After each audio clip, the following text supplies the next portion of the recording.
Memang ada yang viral, ada anggota TNI di Kanjuruhan yang melakukan tindakan kekerasan, ya tentunya ada sebabnya juga mungkin, dan itu sekarang menjalani proses.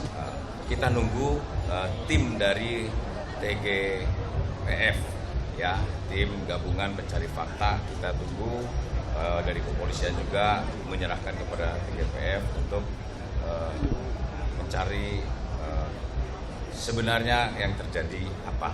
Ya kita tunggu juga, dan tentunya kita juga melihat banyak prajurit-prajurit kita yang menolong masyarakat dari mulai lapangan sampai ke kendaraan ambulan, bahkan sekarang juga di rumah sakit kita juga yang menolong.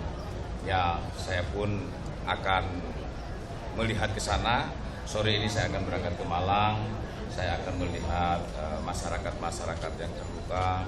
Kemudian saya juga akan berbelasungkawa kepada masyarakat yang meninggal, dan saya juga akan mengecek kepada anggota di sana yang sudah menolong. Tentunya juga saya akan mengucapkan terima kasih kepada seluruh anggota yang selama ini sudah banyak membantu masyarakat.